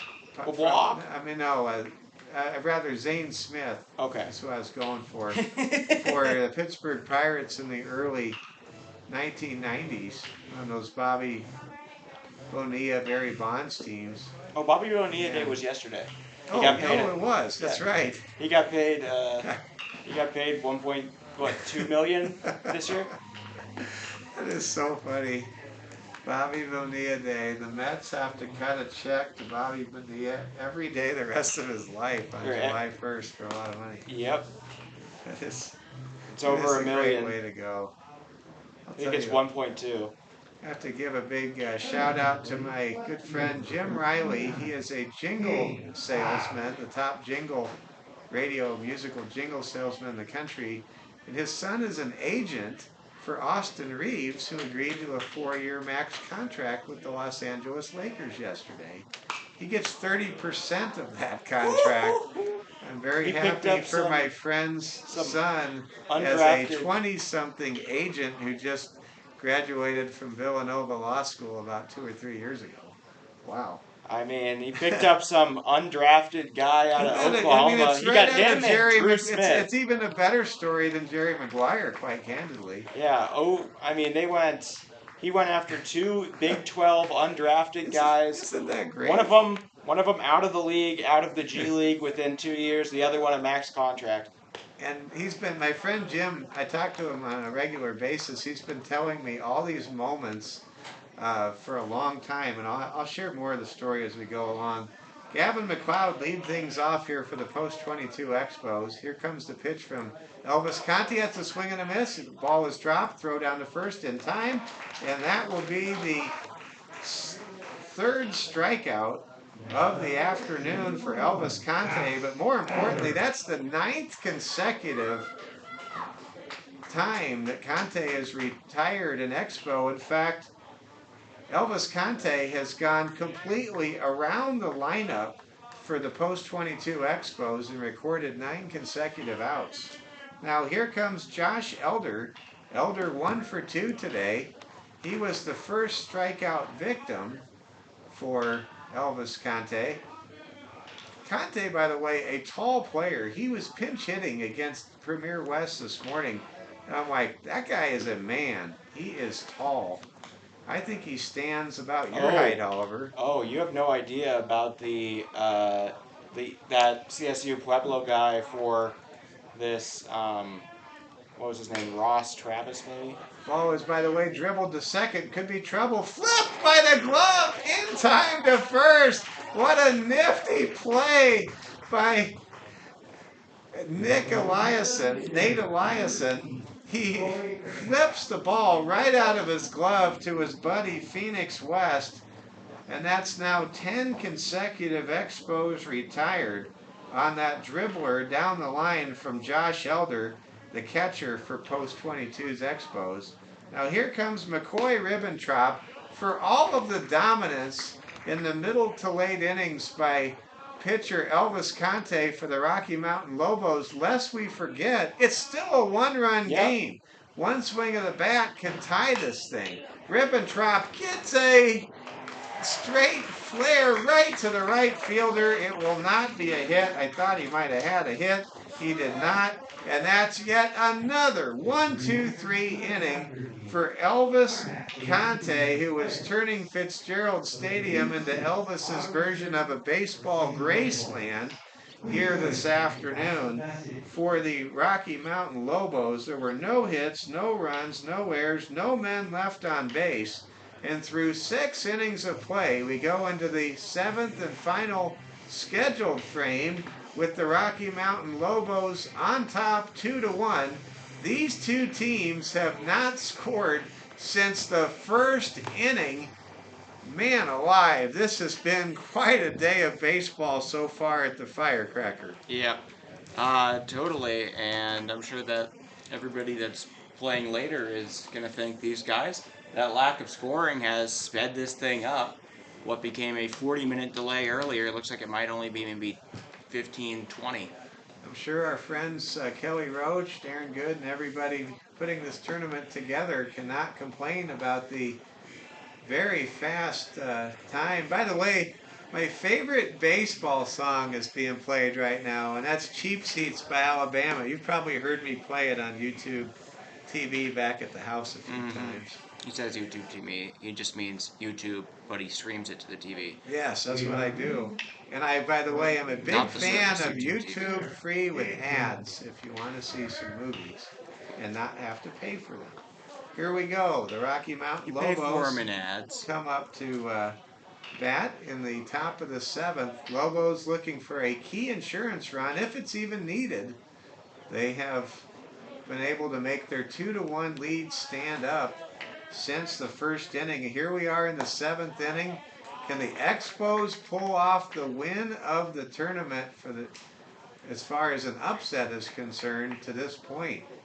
This is game number 11 out of 23 games, and we're broadcasting every game for you on Hard Hats TV. A big shout out to my partner and the voice of the Hard Hats TV, Oliver Fell. He has been the marathon man these first 3 days, and you've got a long ways to go tonight, but I'm a phone call or a text away. I know. I'm going to be doing some work at the radio I've got station. our 2 Pueblo games, and then the Hard Hats finish it out. And I plan to be back for that Hard Hats game. Here we go.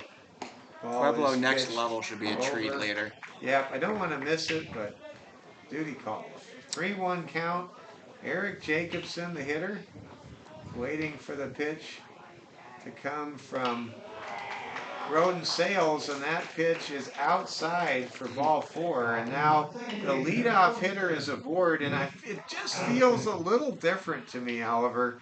I think there's just an added sense of urgency this time for the Lobos to get that insurance run home. I don't know that they will, but it just feels different going into the 7th inning when you're the road team and you're only up by 1.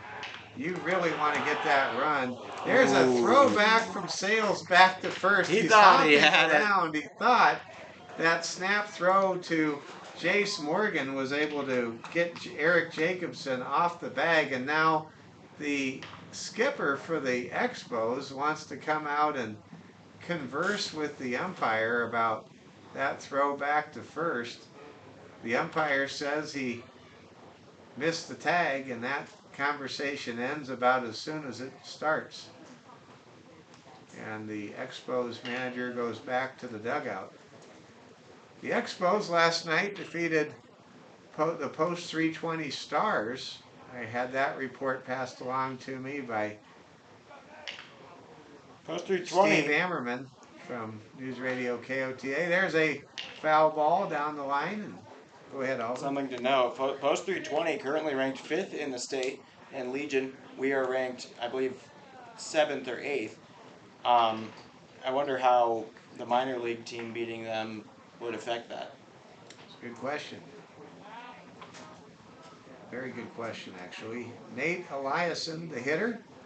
Nate, 0 for 1 with a pair of walks today. He scored the first run of this game back in the first in a game time that seems like a long time ago. He was driven in by his teammate Bradley Millette. Here comes a stolen base attempt, and it's not in time. And you can hear the Lobos fans and the Lobos dugout erupting as they are able to let out their Lobo Wolfpack howl that you can hear all the way back to Fort Collins right now. So the lead run, rather the leadoff man is at second. That's a base hit from Nate Eliason. And now there are runners at the corners with nobody out. And Broden Sales is really in a tight spot. There is activity in the Expos bullpen. We'll see a conversation from Ryan Negebauer coming out and talking things over to his buddy Broden Sales, probably saying, you got this. Runners are at the corners. Jacobson's at third base for the Rocky Mountain Lobos. Nate Eliason's at first after that base hit. And here comes Kieran Lawing. Lawing today, 0 for 2 with a walk. He grounded into a double play, or was retired on a double play back in the 3rd inning. Here comes the pitch from Sales, and that pitch is inside for a ball. The count quickly moves to 1-1. Kieran Lawing trying to bring home an important insurance run here in the top of the 7th, with the Lobos leading the Post 22 Expos 2-1. We're happy to have you along with us today.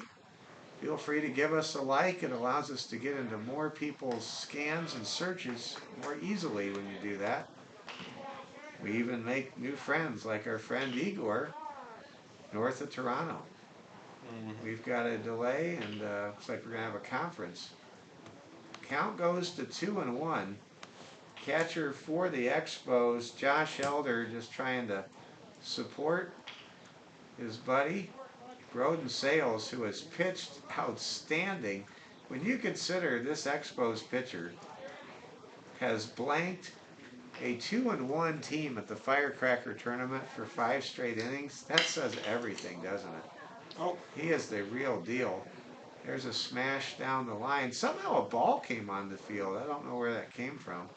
Oh, it came from one of the kids uh, playing on the grassy field beyond the Expos dugout. Count is 2-2. Here comes the pitch. Ball is struck to center and or to left, and that's going to be a RBI single for Kieran Lawing. A nice piece of hitting brings home Eric Jacobson, and there is that big insurance run that the Rocky Mountain Lobos were seeking. It's now 3-1. The Lobos are 3 outs away and now have a bit of a cushion, but they want more, as there is a pair of runners on the bases for Rocky Mountain with still nobody out. And here comes Phoenix West, the left-handed hitter. Phoenix 0 for 1 with a pair of walks today. Takes a strike to start this at bat. The Lobos are now up 3-1. Trying to get that key doubleheader sweep on this holiday weekend Sunday at the Firecracker tournament here in Rapid City. I want to give a shout out to all of the fans in the Fort Collins area that have been with us this morning and this afternoon. It's been great bringing you these games. You have an outstanding baseball program, and you have shown it here in Rapid City. Great group of fans have made the trip here from Fort Collins as well. Count is 1-2 to Phoenix West. Looking back is Broden Sales, and he bounces the ball to home plate. The runners will both advance on the wild pitch. Good effort there by Josh Elder, the catcher for the Expos, but no outs are recorded. Eliason able to advance from second to third. Line goes from first to second, and now a pair of runners are in scoring position with nobody out against Broden Sales. And here comes the 2-2 pitch, and the ball is struck deep by West.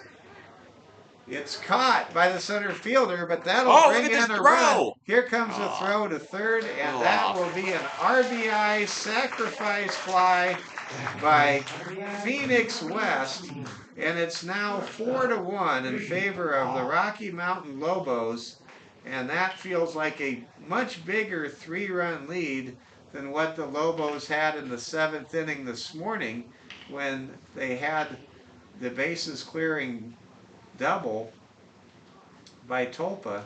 And that'll do it for Broden Sales. He gets a very good ovation from the fans here at Fitzgerald Stadium. They don't give him a standing O, but they gave him a nice, solid round of applause. Good piece of pitching all day long from Broden Sales. He goes six, don't worry about that, it's baseball. 6 innings, and the Hard Hats, the Expos rather, hanging tough with the Rocky Mountain Expos. But the Expos, with that sac fly to center by Phoenix West, make it a 4-1 ball game. And just like that, there will now be a pitching change. We'll see who that new pitcher is for the Expos. I think it's number 24. And that would be Jace Morgan sliding over from first base. And now playing first for the Expos and getting loose at first base is McCoy Rippentrop. And I believe Rippentrop was the designated hitter. So now Rippentrop will play first base here in the 7th inning. And the new pitcher for the Expos is Jace Morgan. And so we don't have any new players coming into the game. Exiting the game is the pitcher, Broden Sales. He goes 6 innings. 6 1/3. 6 1/3 innings. Thank you, Oliver. That's right. 6 1/3 innings. He is positioned as the losing pitcher as he leaves the game. And that was quite a duel that we saw from You did a Broden great job out Sales and there. Elvis Conte. In fact, This is 2-1 team. I felt like I felt like the first 3 innings I would score it if I was filling out like a boxing judging card. I would score it in favor of Sales over Conte. But man, did Conte just absolutely dominate from the 4th inning on. And it's now 4-1, and we're back to action. I thought that last pitch was a warm-up pitch to Brody Hall. It was not. Second pitch is a strike, and Jace Morgan comes in, guns a-blazing. There's a runner at third base. That would be Kieran Lawing. There is 1 out. You lost the grip of The that one. Expos are down 4-1. Coming up in the bottom of the 7th inning, it'll be Hadley Burris, Lars Kiefer, and Graydon Juve. If anyone gets on, Ryan Negebauer. Elvis Conte almost certainly will come out, try to close the game out and go the distance. Although it should be noted that Brady Hall is a great closer. We saw that earlier today as the Lobos closed out a 15-13 decision over Premier West. Count quickly now goes full to Brady Hall, and that pitch is fouled back by Brady out of play. And right behind us near the Qdoba food truck. And the beer garden. And the beer garden. I always forget about the beer garden. It's new. Here comes the pitch. Ball is lifted high to left field. And foul. And that ball went a long ways. Brady Hall put that ball, almost hit the white truck down in the extended part of this ballpark where the Pueblo Azteca team is warming up and loosening up for their big game against Pinnacle Bank coming up next. That's ball 4 a walk issued to Brady Hall. That started 0-2. And yeah, boy, did Jace Morgan just let Brady Hall off the hook. He had his man down 0-2 and gives up a walk.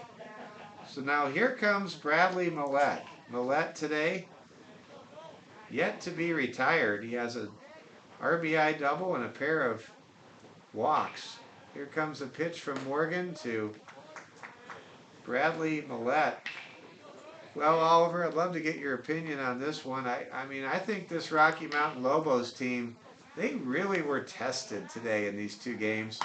You have to give a lot of credit if they do pull this game out, that they are serious contenders here in this Firecracker tournament. I would agree, but it's hard to call them the serious contenders when they have gone 0-1 against teams above 500. Fair point. Here comes a pitch. It's fouled back. Yes, they could get to the title game. As we saw with the post-22 Hard Hats, though, in Omaha last week at the College World Series tournament, you've got to win games like this if you're going to win a tournament. I agree. And they are winning them. Here comes the pitch. Post-22 beat those Bradley Millette. Beat those teams over 500. Yeah, they beat the 2 powerhouse host teams, Millard South and Millard West, in the eventual College World Series tournament champion, Millard West. Here comes the pitch, and that is outside for ball 3. But you can't lose games to teams that maybe you're supposed to win against. And the Lobos, after losing a tough one last night, man, did they bounce back today. Count stays full now at 3-2. Let's see if Jace Morgan, with 1 out here in the top of the 7th and runners at the corners, can induce a double play ball or get a strikeout. Here's the 3-2 pitch. That's a swing and a miss. And man, was Bradley Millette angry at himself as he swung at a pitch above the strike zone. And that's 2 outs now, and I really like that. Jace Morgan just let her rip. He climbed the ladder with that one. Absolutely. Wrigley Cox now comes up to bat. He's 0 for 3 on the afternoon. Did not play in this morning's slugfest or Ooh, shootout. wow. And he runs after the catch is made. There is a easy stolen base for Brady Hall. Maybe the easiest stolen base he'll ever have. 2 men now in scoring position to Wrigley Cox. Wrigley wears number 19. And of course is the number of my all-time favorite baseball player, the late great Tony Gwynn Sr. Here comes the pitch, and it is outside for a ball. I always smile when I see a baseball player wearing number 19. Because I think of my man Tony Gwynn, who I wish was still with us. What a hitter, what a legend, what a gentleman. One and only Anthony Gwynn. 3-1 is the count with 2 outs. Mr. Padre. Here comes the pitch. Ball is fouled away out of play. Count is 3-2 now. It's gone full. Can Jace Morgan strand a pair of runners in scoring position and keep this game within reach for the Expos, who trail 4-1? Let's see. Here comes the 3-2 pitch. That's a swing and a miss. And listen to this crowd here at Fitzgerald Stadium. The Hard Hats, or the Expos rather, are hanging in this ball game. It's 4-1. The Lobos, however, achieve their goal, and that is to get some insurance run cushion for their pitcher, Elvis Conte, as the Lobos now lead 4-1. For the Lobos, they score a pair of runs on 2 hits. There were no errors committed, and there were 2 men left on base in scoring position. Through 6.5 innings of play, we have a new pitcher, a new closer on the mound, relieving Elvis Conte, who goes 6 innings strong and only gives up 1 run in this ball game. And looks like the new pitcher for the Rocky Mountain Lobos will be Roan Cachel. Roan Cachel coming in to pitch, going for the save. This is a save situation with the Lobos on top of the Expos 4-1 as we go to the bottom of the 7th inning. Roan Cachel comes in to relieve Elvis Conte here in the 7th, and buckle up, everybody. I think every Expos fan has to be uplifted to see that perhaps Elvis Conte hit his pitch count and had to leave the game, because Elvis Conte had retired 11 consecutive Expos to finish out the 6th inning. Here we go, the final half of this ball game coming up right here. The Rocky Mountain Lobos from Fort Collins on top 4-1, trying to get to 3-1. That would move them within percentage points of Pueblo Azteca and the next level team, and would move them just a half game behind the Hard Hats at post 22. First batter lines a out to right field. Hadley Burris retired on a fly to right. And now here comes Lars Kiefer. The Lobos are 2 outs away from a sweep to start the day here in day 3 of the Firecracker tournament. Lobos are on the front step looking to celebrate here. Pitch from Roan is high for ball 1. Roan Cachel, second pitch, even higher than ball 1. I might the notice. Count now goes to 2-0. I might notice he has a very interesting form. He kind of pulls his arm all the way to its full extension halfway through his delivery. like he pulls the entire thing out of. It doesn't swing out of the glove. It's like forcefully pulled back, almost like he's knocking an arrow. Here we go. Count goes to 3-0. Here comes the pitch to Lars Kiefer, and that pitch is inside for a ball. And now the Hard Hats have something brewing with the Expos, rather. Thank you. Have something brewing with a man on and one out. Here comes Graydon Juve. Juve 0 for 3 today. Watches a pitch cross the plate for strike one. Graydon Juve has failed to get the ball out of the infield. Just needs to get on base here. There's a pitch outside for a ball. On deck is Ryan Negebauer, and in the hole is the cleanup man, Carter Johnson, for the Expos. Juve is batting .430. He should have a good chance here to get this hit. Juve, good hitter. You have to be a good hitter to be an Expos number 2 hole hitter. Here comes the pitch, and that's fouled back, and the count evens at 2-2.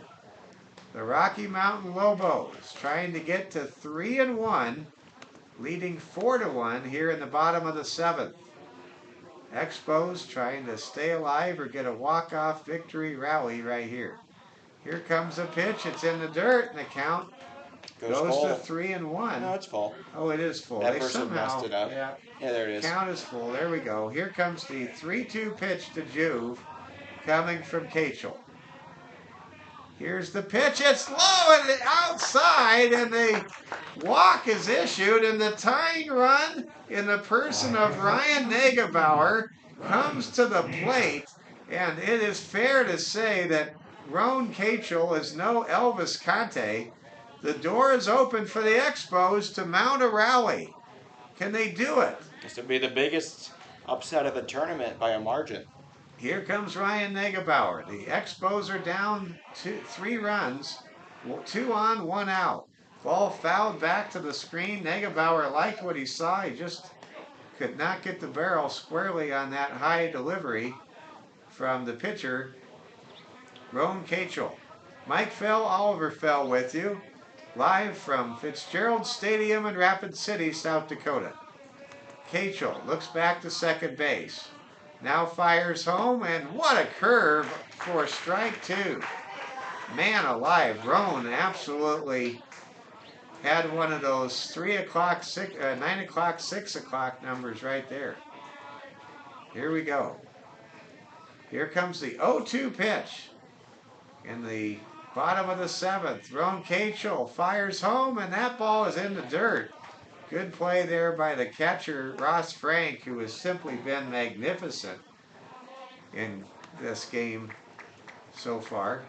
He has thrown out 2 Expos in the ballgame.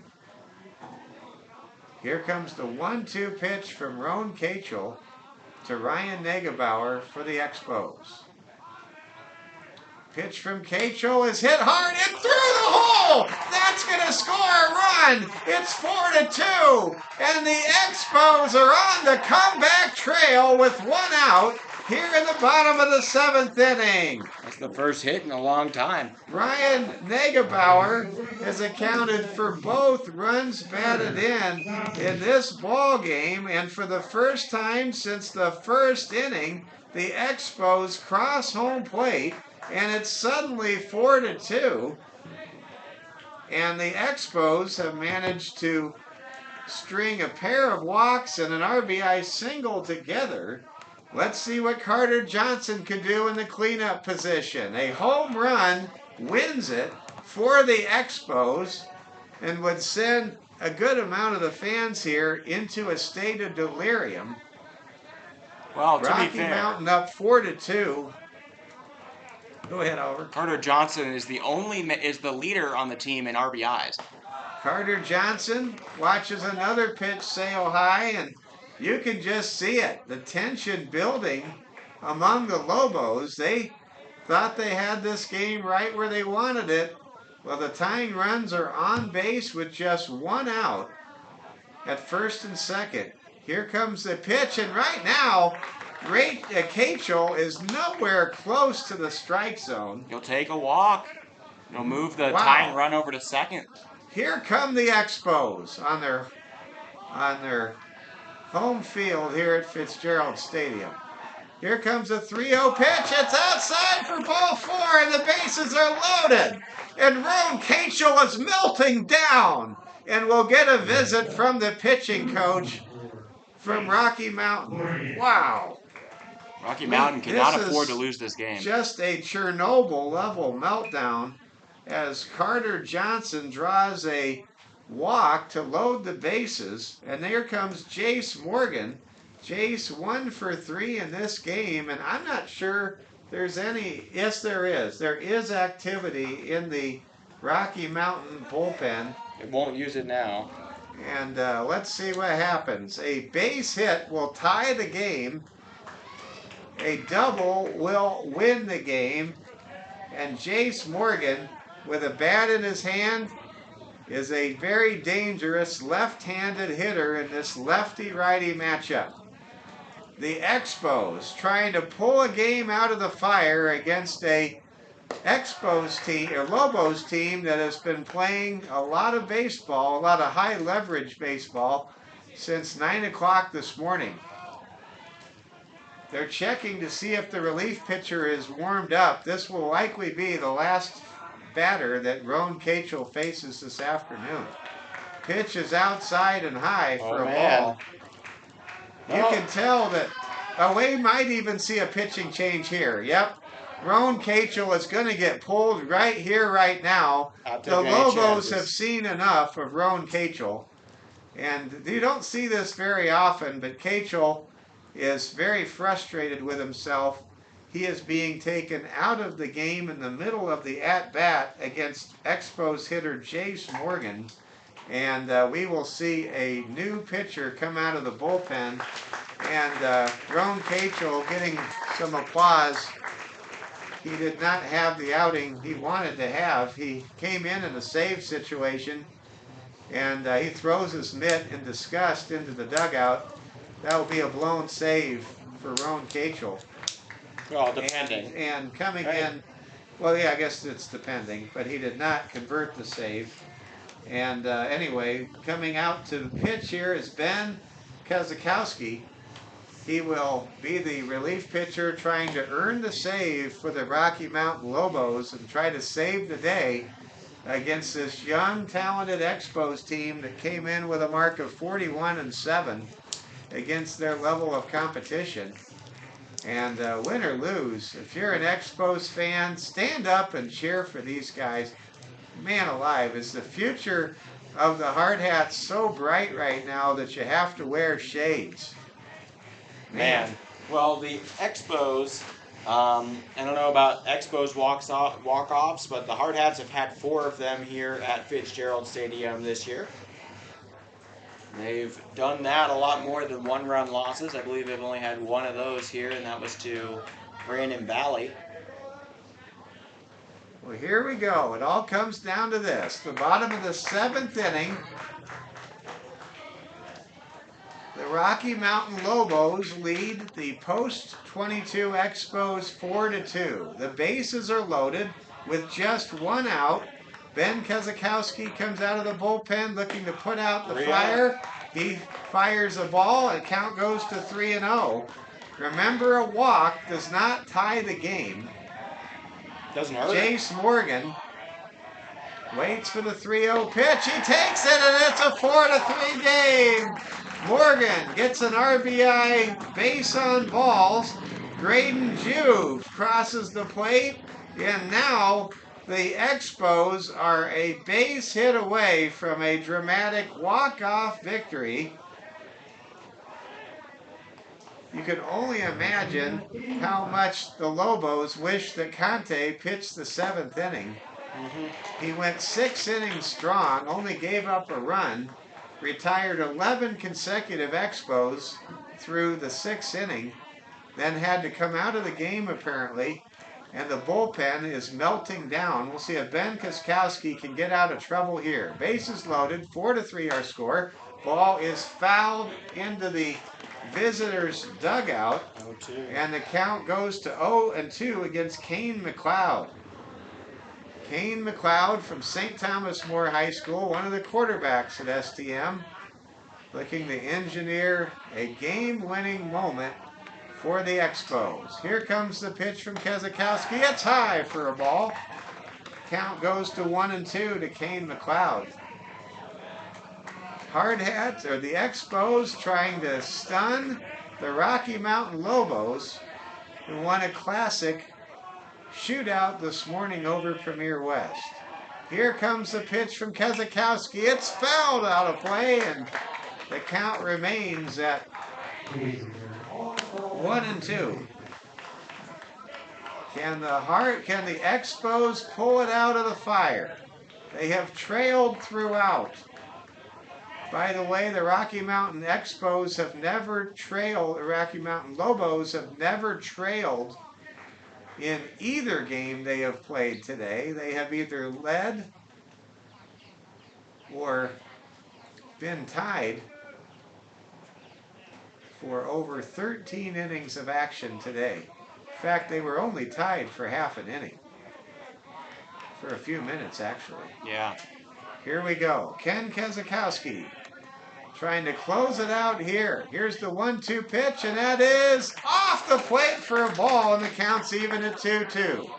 A walk would tie the game at 4. Nerves of steel. Ken Kezakowski, hard-throwing left-hander, waits for the sign from Ross Frank. Kozakowski fires, and that is going to be a foul ball. Give Kane McLeod credit. He is protecting the strike zone like his team's life and fortunes depend on it, and they do, for the most part, with 1 out here in the bottom of the 7th. 4-3 ball game. Kezakowski's pitch is fouled away, and Kane McLeod will not go away lightly, and you can just read Kezakowski on the mound. The big closer, he was miffed. He had what he thought was a great strikeout pitch that was fouled away by McLeod. Here comes a pitch to McLeod. That's high for ball 3, and the count's loaded. Here comes the 3-2 pitch. Nowhere to put Kane McLeod for Ken Kezakowski. 3-2-1 count. Bottom of the 7th. Base hit will win it for the Expos. Here's the pitch, and it's fouled away again.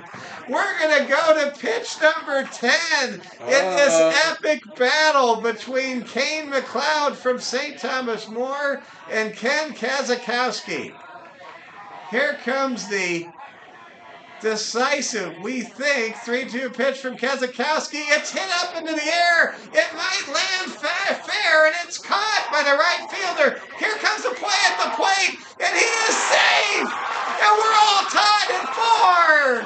Kane McLeod with a sac fly into shallow right center field brings home the tying run as Ryan Negebauer tags from third and crosses home plate with a dramatic slide. What a rally and comeback for the post-22 Expos, who have tied this game 4-4.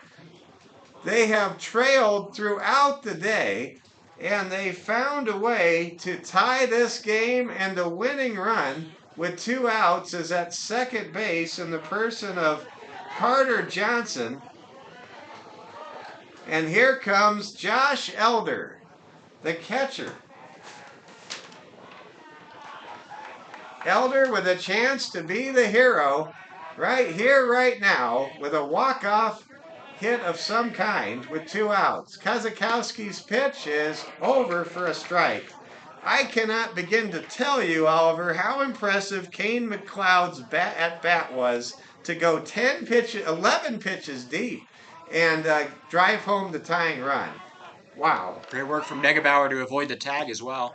Here comes a pitch outside from Kozakowski. The count is even at 1-1 to Josh Elder. The Expos, who have trailed this entire game for the first time today in the bottom of the 7th, have tied this at 4-4. What an incredible day of baseball we have. And that's a base hit! That might win it! And it will! The Expos Expos have done the unthinkable. They have defeated the Rocky Mountain Lobos from Fort Collins 5-4 as Josh Elder gets a game-winning RBI single, bringing home Carter Johnson from second base. And look at this standing ovation for the Expos, who are now 42-7 on this 2023 campaign. The Lobos are in stunned amazement and silence. They will split their doubleheader day at the Firecracker tournament and essentially fall out of contention as the post-22 Expos, the hard hats of the future, dig deep for a 4-run walk-off comeback victory in the 7th and final frame. Congratulations to the post-22 Expos, to Jace Caldwell, Dan Hagel, and everybody with the Expos. Unbelievable. That was awesome. Wow. That was incredible. The second he hit it, it was like, oh, baby. I took a deep breath, and it just, as soon as he loaded those bases for, I believe it was Nagel, or right, that was, I believe, the name of the reliever there, tasked with closing it out. It always felt like the Expos had a little bit of a glint in their eye, and they were looking good. They were hitting all day. They just couldn't bring anybody in. And when even the flyouts, even an out can get you home, it feels like you're unstoppable. These guys have so much confidence in themselves. They face a ton of teams. They win almost every game. And, well, they play against a premier team that went 2-1 and beat them. So 0-2 against the post-22 organization now for Rocky Mountain. They dropped to 2-2 in the tourney. The Expos don't get to, they only play 2 games in this tourney as fill-ins. They will play the 7th team anyways, but they get a big victory against a good senior club from Rocky Mountain. That's the biggest upset so far. It was a game that the Expos players could really build on and take a lot of confidence for. And I'm going to go back to a moment. It wasn't a particular play in the game. It was a moment where we saw the manager for the Rocky Mountain Lobos just lay into, really yell at his team about 4 innings through the game. And I think his message was, let's get some runs. Why? You can't let a team like the Expos hang around. And boy, was his lesson, a true lesson learned the hard way for the Lobos, who essentially fall out of contention for this tournament. They're now 2-2 in this tournament. And, Elvis Conte had a 6-inning masterpiece wasted today by Rowan Cachel and the shaky bullpen. And for the Expos, they've managed to hang in there, and you have to give Broden Sales a ton of credit. He went 6 1/3. He is not the pitcher of record, but he was the man that kept the Expos in this game so they could mount that big comeback. And you just have to hang a star on Ryan Negebauer's 2 RBIs, the sac fly by Kane McLeod on that 11 pitch at bat between Kazakowski and McLeod, where McLeod just kept fouling off big-time pitch after big-time pitch for the big-time closer, Ken Kazakowski, for the Rocky Mountain Lobos. And then Josh Elder, it wasn't necessarily pretty. It was effective. It was just a nice, well-struck single that landed in front of the right fielder that brought home the winning run, Carter Johnson. And the post-22 Expos rejoice. 42-7. They now have an .800 winning percentage on the year, and they play spoiler perfectly in this round-robin pool play tournament, knocking out essentially the Rocky Mountain Lobos from Fort Collins with a 5-4 victory. Adding up the totals for post-22 Expos, they score 5 runs.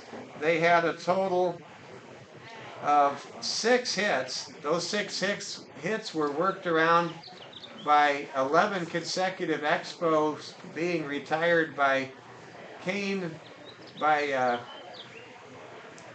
Elvis Conte, who does not factor into decision.